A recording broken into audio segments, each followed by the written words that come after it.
Vamos abrir as nossas Bíblias em livro de João, capítulo 12, versículo 12.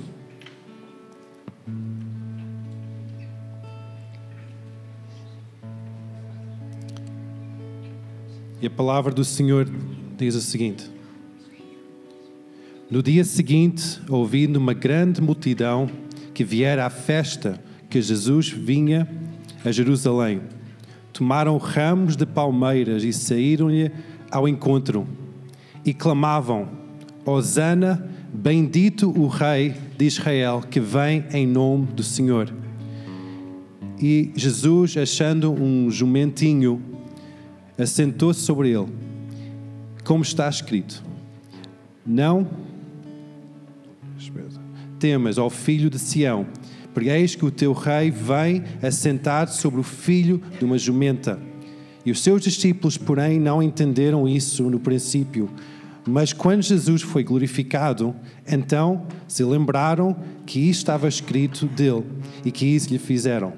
A multidão, pois, estavam com ele quando Lázaro foi chamado da sepultura. Testificavam que ele o ressuscitara dos mortos.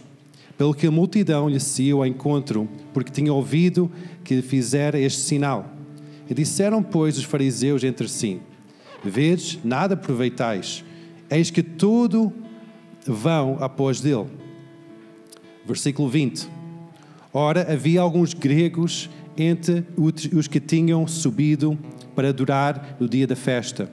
Estes, pois, dirigiram-se a Filipe, que era de Betsaida, da Galileia, e rogaram-lhe, dizendo: Senhor, queremos ver Jesus. Filipe foi e disse-lhe a André. Então André e Filipe disseram a Jesus. Jesus lhe respondeu, dizendo: É chegada a hora em que o Filho do Homem há de ser glorificado. Na verdade, vos digo, que se o grão de trigo não caindo na terra não morrer, fica ele só, mas se morrer, dá muito fruto. Quem ama a sua vida, perder-lhe-á, e quem neste mundo aborrece a sua vida, guardá-la-á para a vida eterna. Se alguém me serve, siga-me onde eu estiver, e ali estará também o meu servo. E se alguém me servir ao Pai, o meu Pai o honrará. Agora a minha alma está perturbada. E o que direi eu? Pai, salva-me desta hora. Mas para isso vim a esta hora. Pai, glorifica o teu nome. Então veio uma voz do céu e dizia: Já o tenho glorificado, e outra vez o glorificarei. Ora, a multidão ali estava e tinha ouvido dizer que havia sido um trovão. Outros diziam: Um anjo lhe falou. Respondeu Jesus e disse: Não veio esta voz por amor de mim, mas por amor de vós. Agora é o juízo deste mundo. Agora será expulso o príncipe deste mundo. E quando for levantado da terra, todos atrai a mim. Eu dizia isto, significando a sua morte e a morte que viria a morrer. Esta é a palavra do Senhor. Esta passagem explica o que aconteceu 6 dias antes da Páscoa. Hoje nós estamos 6 dias antes da Páscoa. Então esta passagem explica o que muitos celebram hoje. Muitos celebram este domingo de Ramos porque as pessoas colocaram ramos de palmeiras no chão, na terra, e também os seus casacos, as suas vestes exteriores, para que Jesus andasse sobre as vestes, sobre os ramos de palmeiras, quando ele estava a entrar em Jerusalém. Todos clamavam glórias, todos clamavam honra, porque várias profecias tinham sido dadas acerca de um líder que haveria chegar a Jerusalém e ia trazer salvação. Era chamado o Filho de Davi. Vinha na linhagem de rei Davi, o grande e poderoso rei que conseguiu expandir o reino de Israel como nunca antes. Então, quando eles começavam a ver Jesus a fazer vários milagres para as terras de Israel, viram ele estava ressuscitar mortos, como na semana anterior ressuscitou Lázaro dos mortos, viu a multiplicar comida para mais de 5.000 pessoas e depois a seguir mais de 4.000 pessoas. Curou vários tipos de enfermidades e fez vários sinais e maravilhas. Ele, ao chegar a Jerusalém, o capital de Israel, montado sobre um jumentinho, eles lembraram das profecias dadas acerca deste libertador, deste Salvador, o rei de Israel, o Messias. Quando eles chegaram, eles em símbolo de honra, mas também em símbolo de expectativa de que vai acontecer quando eles chegassem a Jerusalém, o capital, também capital onde Roma tinha estabelecido o seu líder nesta cidade. Eles estavam com aquela expectativa. Jesus, o homem poderoso que consegue desafiar as leis da natureza e da física, ele vai chegar a este capital e vai trazer uma salvação deste Império Romano. Ele vai demonstrar a sua força política, força braçal, e ele vai destruir o Império Romano para trazer libertação ao povo de Israel. Por isso que eles estavam com essa expectativa. O que é que ia acontecer? Não sei se conseguem aumentar um pouco o microfone. Eu não estou a conseguir ouvir muito bem. Mas eles estavam com essa expectativa de que Jesus ia fazer quando chegasse à cidade capital de Jerusalém. Por isso que ele chega, não num cavalo branco, ele chega num... Não sei se alguém já viu um burro. Isto é um burro pequenino, um jumentinho, que é mais baixo do que um cavalo. Então ele chega e entra na cidade de Jerusalém e todos estão nessa expectativa a clamar. A cidade estava cheia, repleta. Porquê? Porque na semana seguinte que os judeus começam a celebrar as festas grandes. São 3 festas grandes que eles celebram durante uma semana inteira. E uma das festas é a Páscoa, que celebra a libertação do povo, aquela libertação que veio quando eles eram oprimidos, escravos no Egito. E houve a Páscoa em que Deus libertou o povo de Israel da escravatura no Egito e trouxe-os para a terra prometida, a terra de Israel. E este povo celebra esta festa entre mais 2 festas, que é o tempo em que todo o judeu, todo israelita, todo o hebreu vai sair das suas vilas e casas e sobe até Jerusalém, trazendo honra e glória a Deus. A primeira festa é a Páscoa, depois é a Pentecostes. 50 dias depois de Páscoa é Pentecostes, celebrando o início da colheita. Depois é a festa dos tabernáculos, que é em setembro, outubro, que celebra o final da colheita. São 3 grandes festas que Deus ordenou ao seu povo para celebrarem. E a forma de celebrar não era propriamente ficar na sua casa, mas de deslocar da sua casa e subir a Jerusalém. Então a cidade, que era uma cidade pequena, neste momento a cidade está repleta de pessoas, preparando-se para a grande festa. Jesus entra naquela cidade e provavelmente muitos daqueles camponeses, muitas daquelas pessoas tinham visto milagres de Jesus na Galileia, que é uma zona norte de Jerusalém.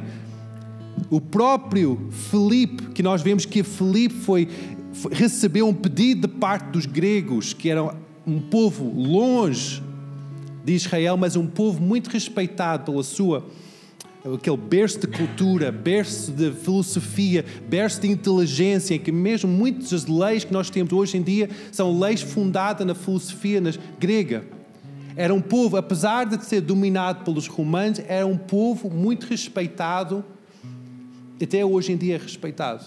Gregos chegaram para Jerusalém para também celebrarem a festa da Páscoa.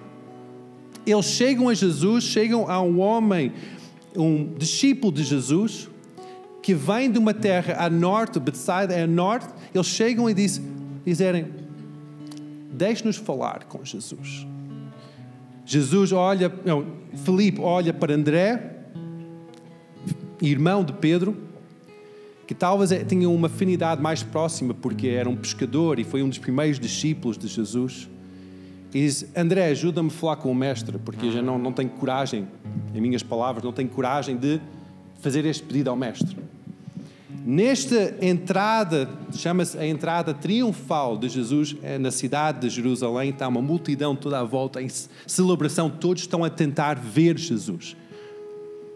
Todos estão a tentar ter um vislumbre de Jesus.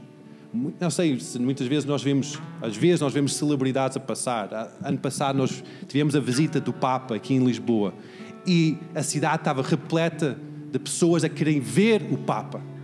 Imagina Jesus, que levantou mortos, curou enfermos, fez milagres incríveis. Todo o mundo estava a querer ver Jesus. Então imagina a euforia. Vai para o lado, eu quero ver Jesus. Eu quero pelo menos vê-lo, porque ele tem tanta fama. Eu quero ver Jesus. E os gregos queriam não somente ver Jesus, mas queriam ter uma reunião com Jesus. E imagina o que é que estava na mente de Filipe ao receber este pedido. Imagina o que é que estava na mente de André ao ouvir este pedido.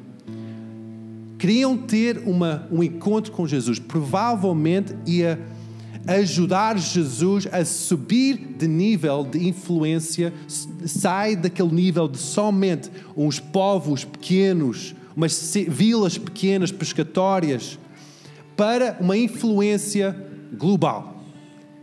Jesus está a ser convidado para ter este encontro com os gregos, talvez para ter uma maior visibilidade do seu ministério e o seu ministério subir de nível.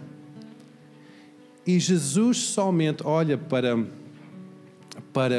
aqueles grupo de gregos, também olha para os seus discípulos, e João relata aqui que Jesus, a forma que Jesus responde, ele usa um exemplo agrícola, em que eles estavam a iniciar este momento de semeadura. Ele usa um exemplo de semear para fazer sentido para o povo, que é um povo agrícola, que fazia a sua vida e calendário à volta da agricultura. Ele usa um exemplo que vai fazer sentido e vai penetrar o mais profundo do seu coração. Ele diz: se um homem não semear, se uma semente não cai no chão e morre, não pode dar o fruto que está à espera. Pela ciência, nós sabemos que a semente que cai no chão não propriamente morre. E o texto original desta palavra morte, não é a palavra de deixar de ter vida. É uma palavra de estar afastado, estar desprezado, estar isolado. Então, basicamente, Jesus está a dizer: se a semente não for afastado, desprezado, isolado, não vai conseguir dar o fruto que tanto espera o agricultor. E ele estava a falar de que ia acontecer 6 dias depois. Que a vida do tanto procurado mestre, de tanto esperado Messias, tinha que ser desprezado, não podia ser colocado numa posição de glória neste momento, mas tinha que ser desprezado, afastado, escondido, para realmente trazer o fruto necessário. O fruto que ele esperava não era o poder político, não era o poder financeiro, não era uma influência superior, não era o status superior, não era ter mais poder, ter mais glória, ser o novo imperador. Isso não era o fruto que Jesus queria. Jesus queria o fruto. A tua vida, a minha vida. Jesus esperava o fruto que era a salvação da humanidade. E ele sabia que se ele não entregasse a sua vida para morrer, não veria a salvação das nossas vidas. Nós não íamos ser salvos. Por isso que ele deu este exemplo, e tantas vezes nós procuramos a glorificação das nossas vidas. Buscamos ter uma carreira, ter orgulho, ter uma posição na sociedade, ter paz aqui na terra, ninguém nos chatear a cabeça, ter saúde, ter força, ter algo mais do que nós temos agora. Algo que nós sonhamos que isso é o ideal de uma vida boa aqui nesta terra. E o que Jesus mostrou? Que a única forma que nós temos de ter uma vida boa, até que dá mais fruto, é nós negarmos a nosso conforto, quem nós somos, e seguimos-lo. Tal como Ele morreu para dar vida a muitos mais, sendo nós. Nós temos que morrer para nós mesmos, para que Ele seja glorificado. Isto é, para mim, a glória que se encontra quando nós olhamos para a cruz. Não seja feita a minha vontade, como Jesus orava, mas seja feita a tua vontade em mim. Jesus chorava em Getsemane, como o céu estava a dizer, lugar de esmagamento, porque Getsemane era o lugar onde estavam os lagares da Monte das Oliveiras. As oliveiras eram ceifadas e depois levado para aquele lagar. E Getsemane significa o lugar do esmagamento, lugar onde as azeitonas eram esmagadas para que houvesse azeite. E era naquele lugar em que Jesus estava prostrado perante o seu Pai, na véspera da sua crucificação, a dizer: Pai, leva de mim este cálice, mas não seja feita a minha vontade, mas seja feita a tua vontade. A essência da cruz é isso, é que há a vontade de Deus, mas também há a nossa vontade. E tem que haver um cruzamento, tem que haver uma mortificação da nossa vontade com a vontade de Deus. Eu sei que provavelmente todos aqui, ou grande maior parte, já tiveram um encontro com Jesus na sua caminhada de vida, em que já houve um momento em que reconheceram Jesus como Senhor e Salvador das vossas vidas. Mas eu sei, por experiência própria, que nós podemos fazer a oração da salvação e nunca ter um momento em que nós vivemos este processo, esta vida de mortificação a nós mesmos. Não seja feito a minha vontade, Senhor, mas a tua.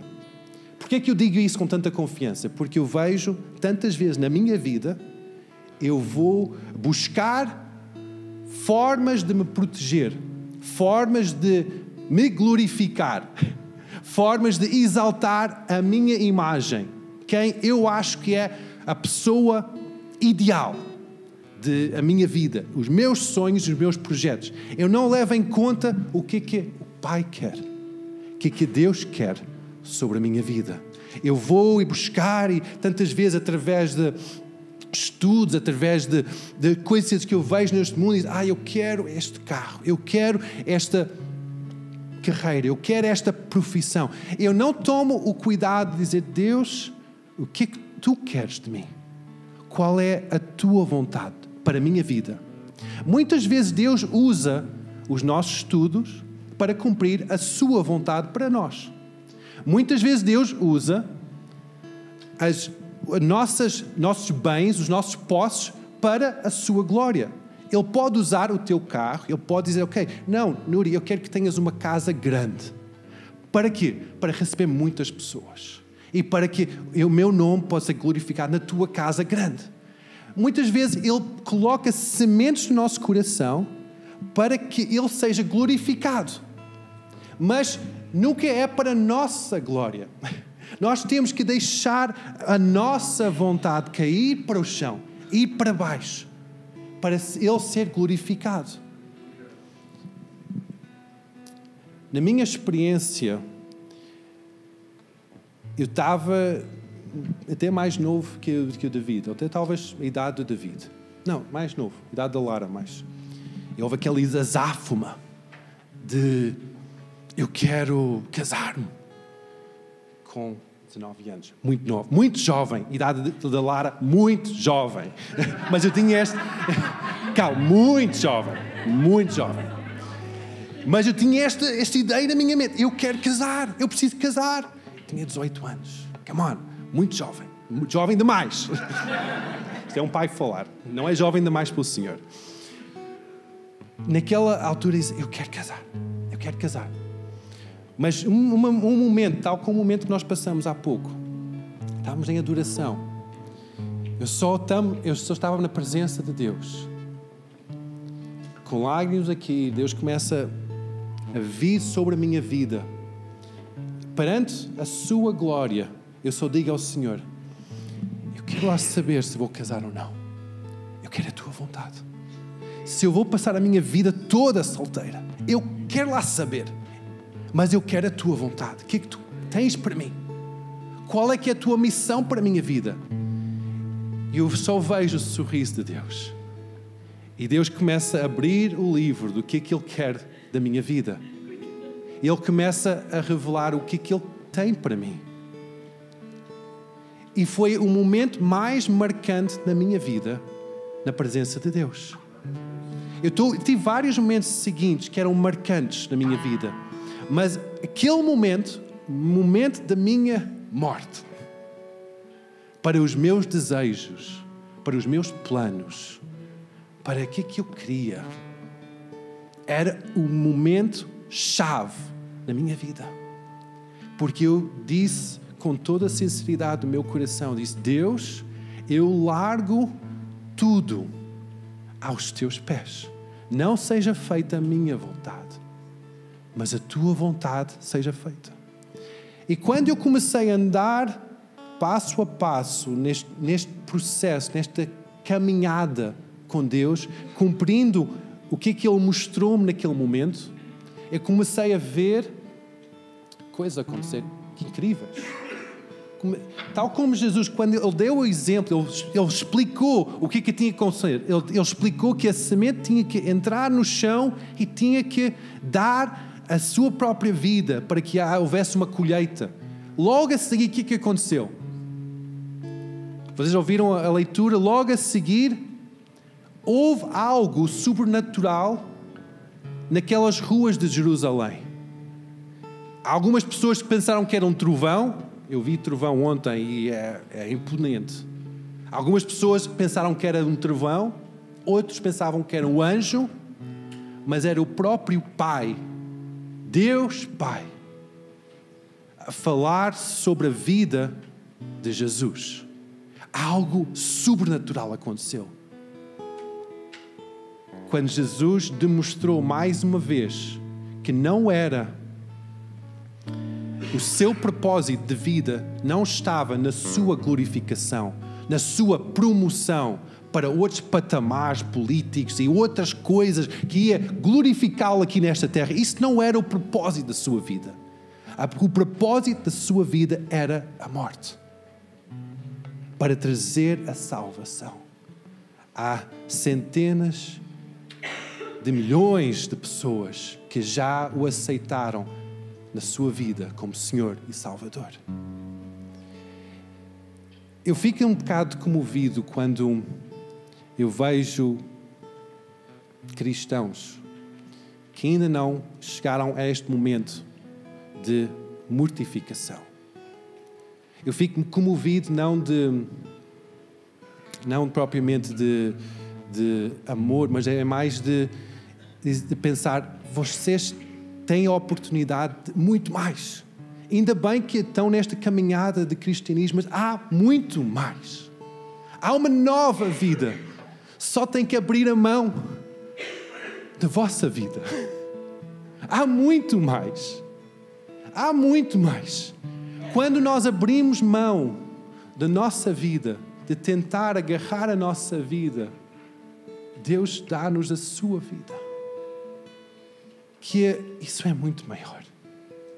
Isso foi uma experiência que aconteceu comigo há muitos anos atrás, quando eu tinha 18 anos, em que toda a minha caminhada foi sobre base desse encontro com Deus.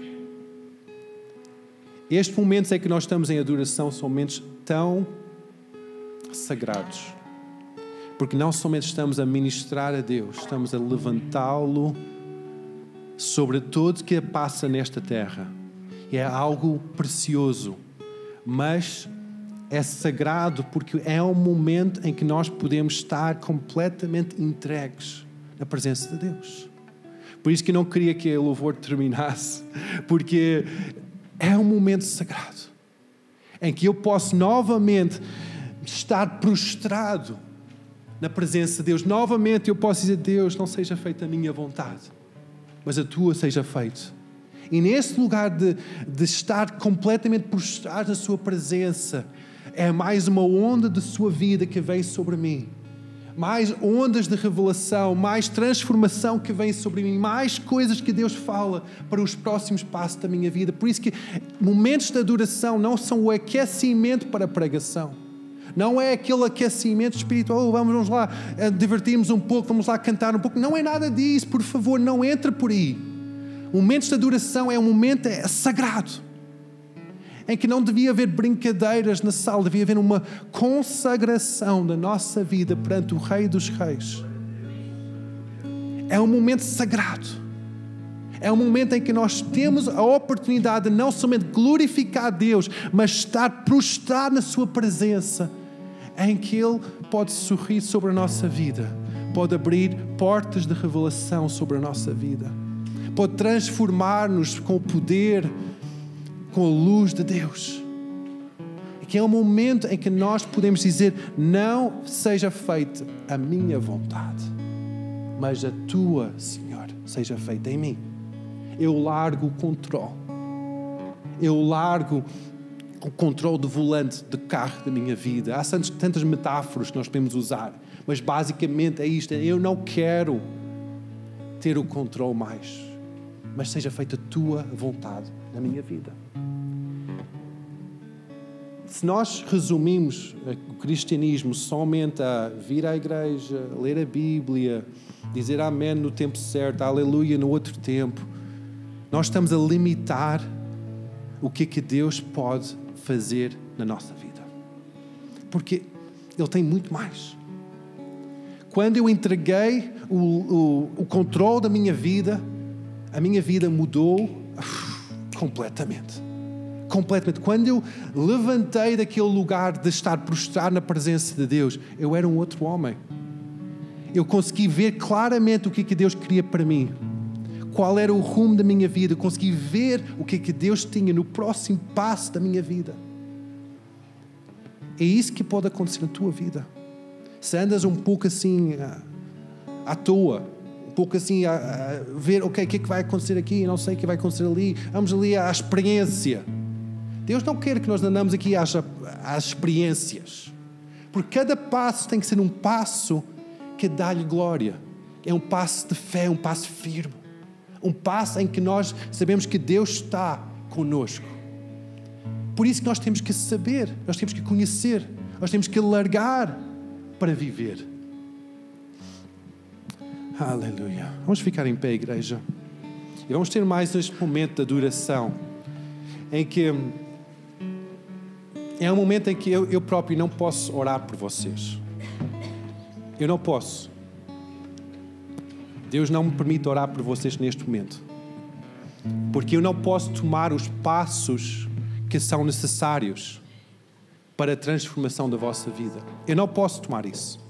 É algo que tu somente podes fazer essa decisão e tu somente podes tomar os passos necessários. Tal como naquele momento de adoração, ninguém podia orar por mim.